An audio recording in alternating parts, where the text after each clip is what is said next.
Hey everybody, what is going on? It's your good guy here, PrinceOnyx, and I am here to do my review for Rosewood Season 1, Episode 4, The Have-Nots and Hematomas. So let's go ahead and let's get into this episode, because this episode, oh shit, that's all I gotta say, like, oh shit. So, in the beginning, we see Rosewood. It's like I want to say early rise. It's like before the morning. It's before the morning really hits, and he's jogging on the beach. Shirtless, got some shorts on, just jogging on the beach in the water. Then all of a sudden, his ears start ringing, and then shortly after, he realizes that he's starting to have like a bit of a he's starting to have like a bit of an attack. I don't really want to say not a panic attack, not an anxiety attack, but I believe it was like a heart attack because remember, he's had surgery since he was a kid because he was born with a pretty messed up heart, and he was on this donor list to get a heart, but then he took his name off because he feels that with him being, in the medical field himself, because he is a pathologist, that he can find a cure on his own, and he wants to like. It's really, I think, it has to also do with pride in a sense because he doesn't want to he really doesn't want he's so prideful that he doesn't want to take away someone else's chance at life, so he feels like he can find a cure on his own. So it's just when he was having his attack and he fell to the ground, and he was using the little strength that he had to get to his meds, and thank God he did get to him, because had he would have not, I mean, holy shit, the show would have been over. Like, oh fuck, you know what I'm saying? Like, goddamn, y'all know what I mean? Just holy shit. So, anyway, then we go to a house where I believe I think the man, I want to say the man was Asian. He pretty much, all of a sudden we see this, we're at this like fancy big house mansion, and this Asian man, he pretty much like falls from the second floor balcony and inside the house and falls smack dab onto the floor. And then we see a young African American man by the name of Dante, who pretty much he runs out in a panic. Like, he tries to help resuscitate the man and try to like give him CPR, try to bring him back to life, but the man was gone. So he, in a panic, he just took off and left. So then we later see it's not really later because it's all within the same day. But then we see Kat and Rosewood having lunch at a restaurant, and of course they're flirting with each other and stuff like that. And then all of a sudden she gets a call from a patient who has a dissociative personality disorder. So like the one of her patients was having an episode and she needed to go address that quickly. So they had to basically reschedule for another lunch or dinner date or whatever. So there's that.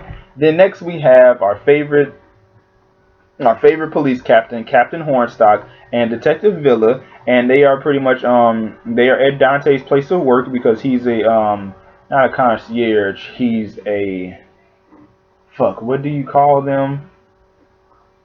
Valet. There we go. I'm trying to think. I was like, wait, no, he's not a concierge. Yes, he's a valet. And they were waiting at his place of work, and then they see him pull up, and then they pretty much arrest him on site. So, they were pretty much waiting for him because he didn't return from his break or whatever it was that his boss was saying. So, and I think this was after the fact that they had went to the deceased, the victim's house or whatever, and they like were wondering what was going on. So, they get there, they arrest Dante, that's that. Then we see Rosewood talking with the ME, whose name is Max, and they're pretty much discussing the victim's body. And then all of a sudden, Villa comes in, and she was just like, Rosewood, step away from my body. And he was like, this looks nothing like your body. See, Rosewood, he loves to flirt with her, and like, it's almost like it's like he's flirting with her, but he's trying not to get into her head. You know what I'm saying? Like, he's flirting with her, but he's flirting with her and trying to get into her head, but he's not trying to be because now I got my words together. He's not trying to be like not romantic.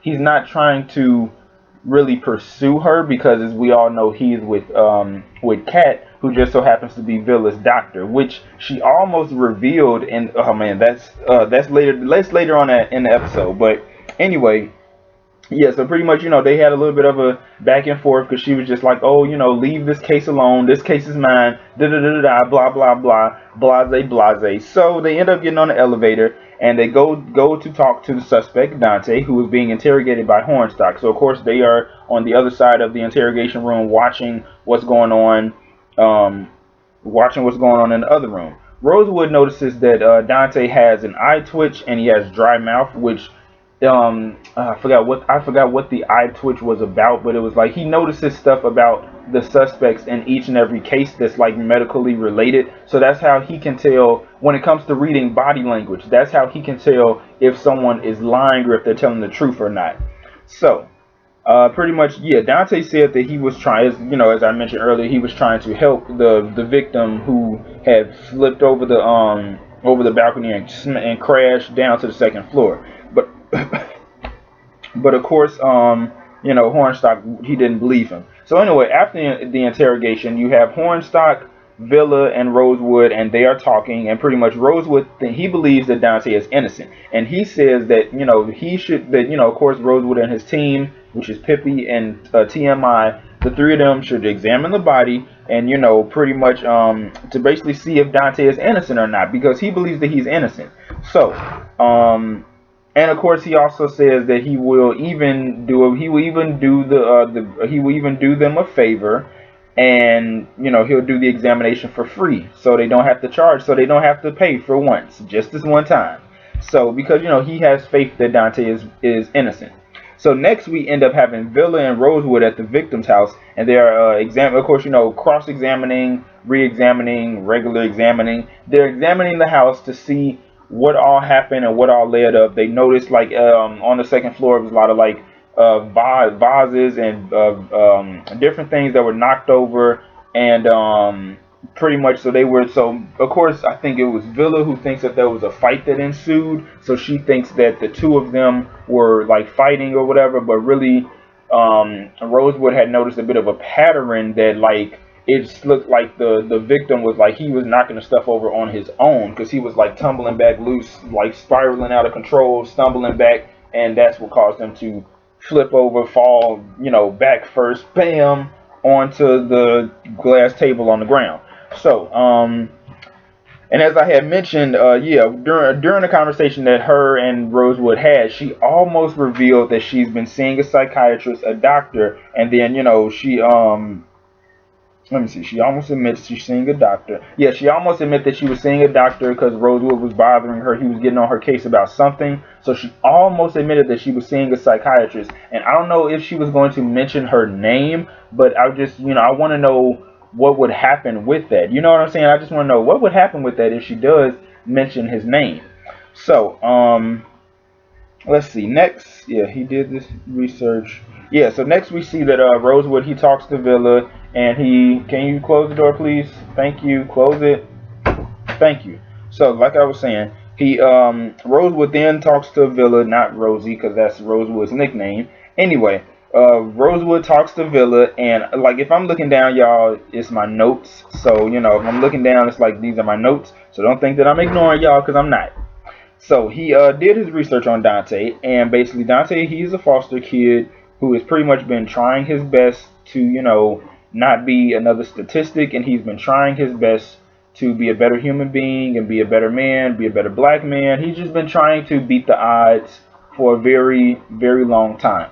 And also on a side note, Dante actually attended the school that Rosewood's mother is the principal at. So, that's a bit of a connection in the case as well. So I just felt like mentioning that because it plays a little bit of a role in this episode. Not like too major, but it plays a little bit of a role.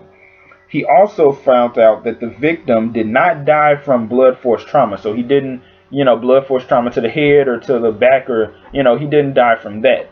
And so, and he also found out, which is what I was pretty much saying. I didn't really say it yet, but Dante did not push him, because Hornstock and Villa, they thought that Dante had pushed the man over, but he did not. So Villa we end up seeing her. It's like for a brief minute. She's having another session with Kat, and she's basically indiscreetly, she kind of almost mentions Rosewood. Villa almost mentions Rosewood when she's talking to Kat, and then she accused Kat of cheating because she noticed that there were a bunch of flowers on her desk, and she noticed that Kat was wearing her wedding ring. But in actuality, no, Kat wasn't really cheating because her and her husband have separated. So she just wears the ring as a reminder, because it's like she's holding on to the fact that she doesn't want to accept the fact that she lost somebody, just like how Villa can't get over the fact that she lost her husband. You know what I'm saying? So it's just, she can't get over the fact that her and her husband separated, and Villa can't get over the fact that her husband died. So they both have something a little bit in common. So I like how they put that in there, because they both have something in common. They have a few things in common more than they would think. And I know I just repeated myself multiple times, but you know what? It is what it is. So, oh, and also the reason why Kat and her husband have separated is because she cannot conceive. Unfortunately, medically, she cannot have children, and so that was pretty much a deal breaker in a sense, and they're separated, which sucks.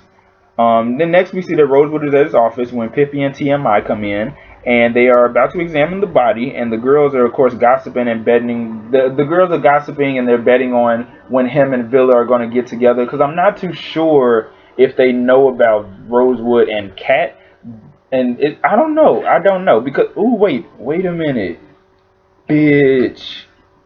Oh shit, I just put something together. For those of y'all who watch the show, let me know what y'all think.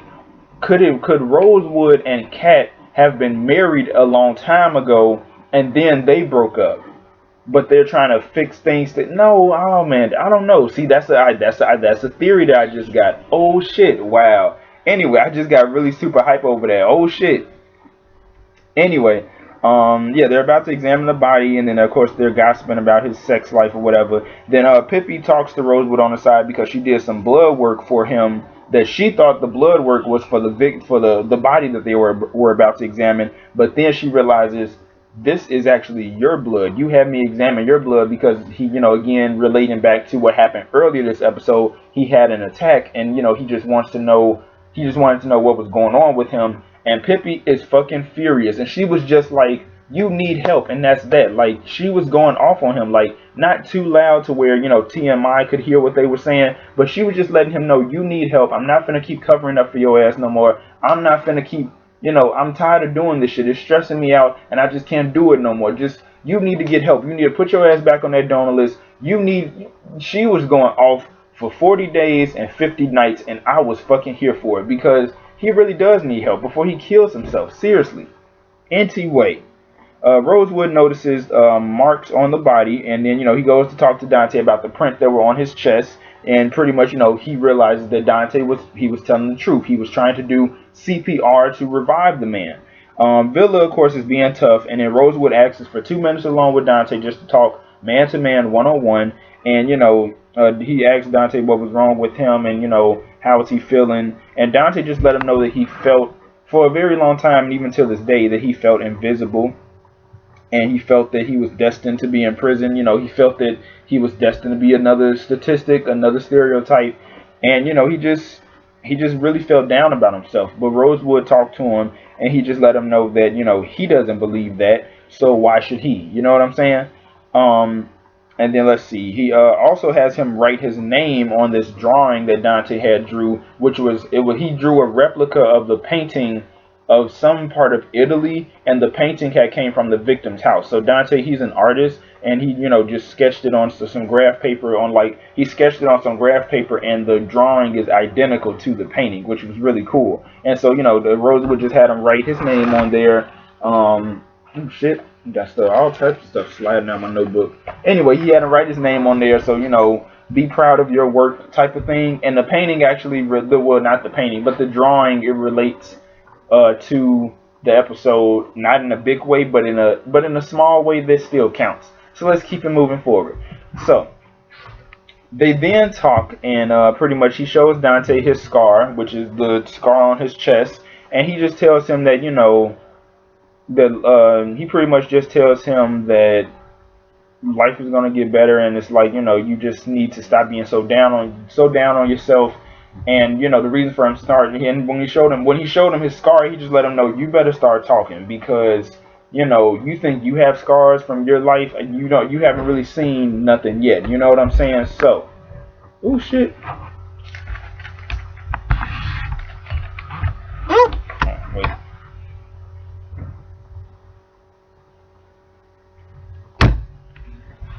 Whew. So, next we see Rosewood, Pippi, and TMI. They are examining the body. They don't find any alcohol, and they actually find out that the victim was poisoned. And they also said and of course, you know, they're thinking that, oh, it could have been Dante that poisoned him. So, of course, you got Hornstock and Villa and Rosewood. They go to talk to Dante to see if he had anything to do with it. And they find him laying down, well, not laying down, but fainted and like knocked out on the floor in holding in his cell, and they quickly rushed him to the hospital. And thank goodness he was still alive, because if he wasn't, the case would have died with him. So they then find out that not only was the victim poisoned, but also Dante was poisoned too. And they pretty much did an examination, and pretty much Rosewood had found antifreeze all up in Dante's cells and his body. So there was like antifreeze put all around, like in all the, like it was put on and in all the food and beverage in the refrigerator, because Dante was pretty much like kind of almost practically kind of sort of living in the man's house before the guy came home. And you know, he was, you know, he of course got him something to eat and drink stuff, but you know, well, he didn't really eat anything because he said it was too much healthy stuff in the refrigerator, because you know, of course, you know, I don't know, just but he had drank like some orange juice or whatever, and the orange juice, like everything in the fridge had antifreeze in it. So that's how Dante himself ended up getting poisoned. So, yeah, and then pretty much Dante, he thanks Rosewood for saving his life, and Rosewood then, you know, he's leaving and he's in the hospital hallway walking down when all of a sudden he feels another attack, and it's just like, oh shit. It's just like, oh shit, like here we go again. He's having another attack. It's like it just hit him out of nowhere. He's feeling weak and he almost faints. But then Villa checks in on him. She checks on him, and you know, he's of course saying that he's all right. You know, everything's all right. He's fine. You know, of course, he doesn't want to tell anybody except for his sister and his mother what's going on with him. So there's that. You know what, y'all? I might have to turn this fan back on, because I turned it off because, you know, the fan can kind of sort of be loud, but it's really hot in here, and I could get some more water, but I don't feel like getting up, so it is what it is. Anyway, yeah, so trying to fix because I got like I got my do-rag on under this to protect my hair, because sometimes when I take the cap off, it kind of snatches a little bit of my hair with it, and I don't like that, so I'm just trying to tuck my do-rag in. Whew. Anyway, like I was saying, so they go back to the victim's house, and yeah, they go back to the victim's house with Dante this time, and they go into the kitchen, and then like they realize that the back door was open, leading them into the garden. And so they find like two types of flowers, and the flowers had like a very distinct smell to them. It was a good smell, and I forgot what the flowers had to do with the case. It really didn't have too much to do with the case. I think it was the scent. The flower scent was like all up in the house or whatever. So the scent from both of the strains of flower was in these two flowers was all throughout the house.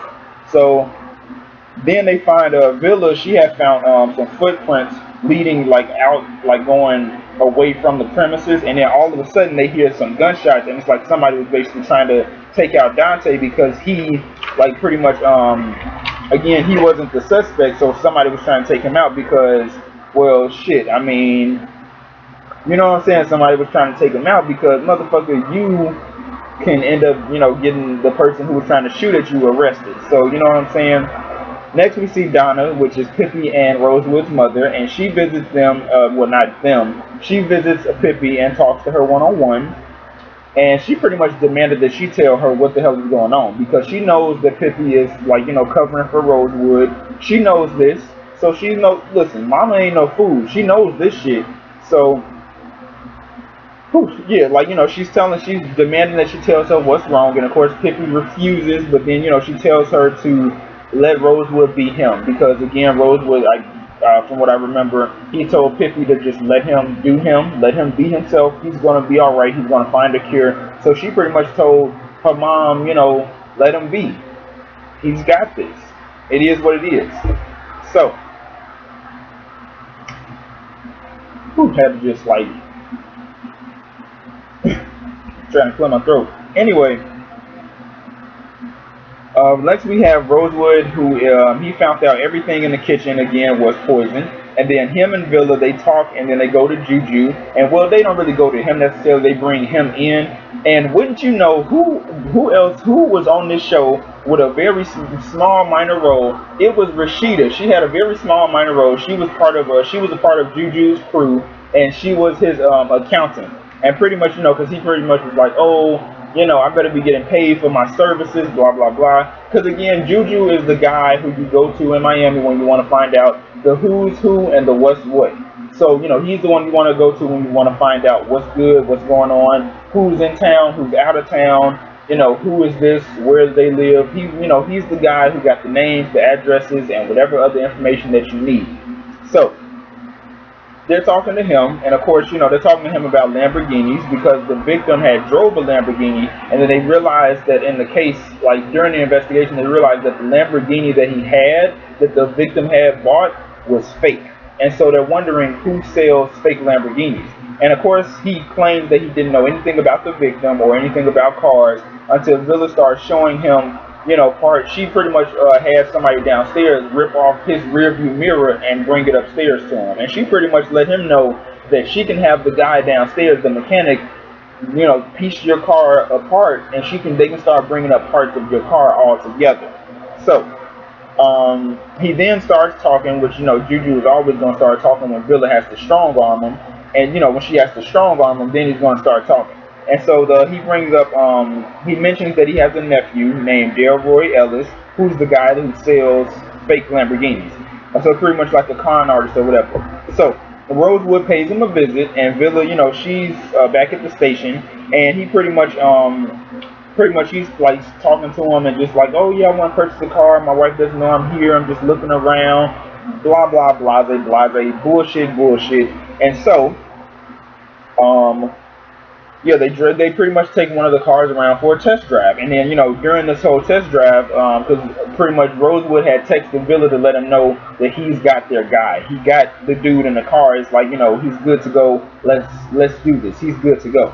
So yeah, Villa shows up after the fact because she showed up late because they had already took the car off the lot. Him and Delroy, they had already took the car off the lot and they had already drove it for a test drive.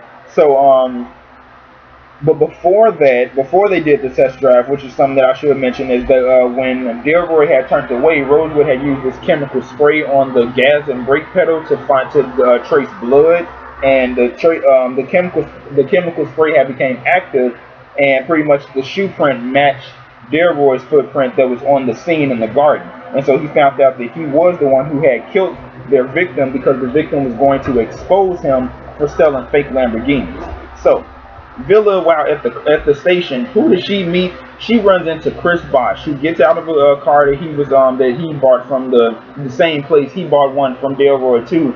And she puts the moves on him. She flirts with him a little bit.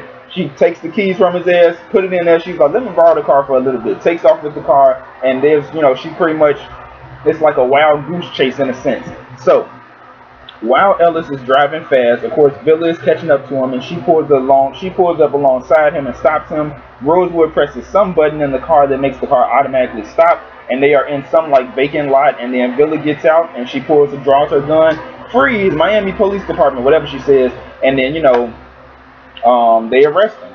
So, of course, he brags about he'll be out in 4 hours, blah, blah, blah, bullshit. Yeah, sure, you'll be out in 4 hours, all right.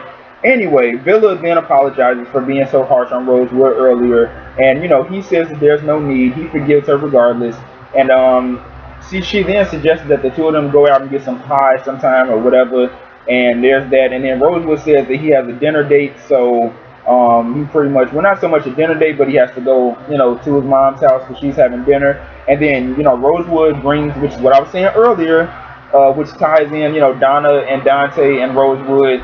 Rosewood takes Dante to his mother's house, and she recognizes him from school, and she tells him how, like, oh yeah, I recognize you. When you used to do the graffiti, the art on the, when you did all the artwork and stuff like that.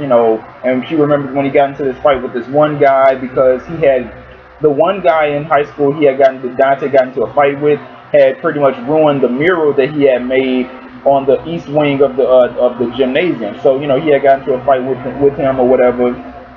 But it was a cute little trip down memory lane. And then also he bought Donna the drawing that he had did, and she loved it. She said it was beautiful, and yeah, she just it was a bit of nostalgia. I'm sorry that I'm stuttering, but it was a bit of nostalgia.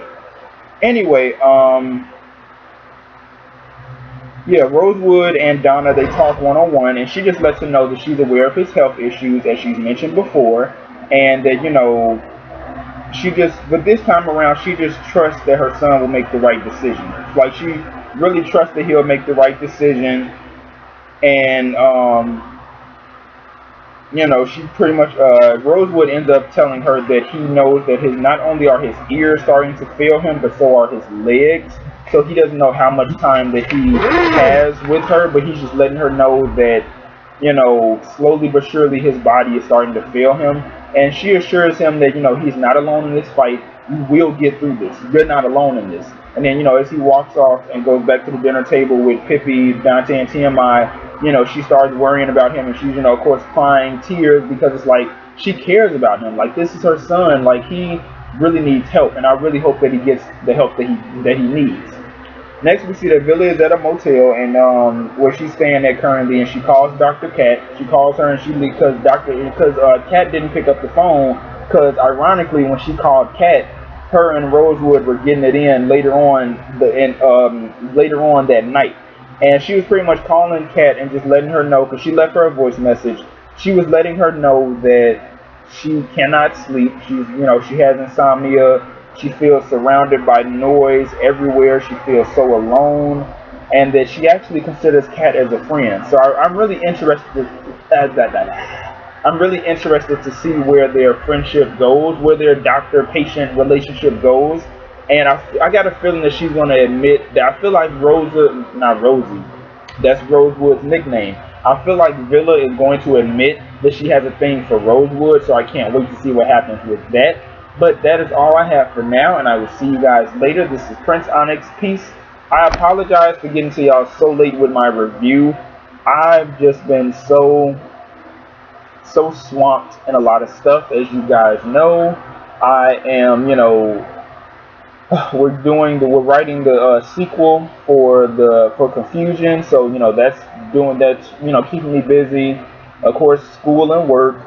And then, American Horror Story, I want to do a review for that, and I'm probably going to do a review, hopefully before the day is over. It's just too many shows, you guys, and I'm doing my best. I mean, as y'all can see, I don't review Love and Hip Hop anymore, and I probably won't, so that's a good thing, thank God. But, yeah, so it's just a lot of shows are going on, so, if y'all feel like I'm lacking, now y'all kind of know why, so, yeah. But I'll see you guys later.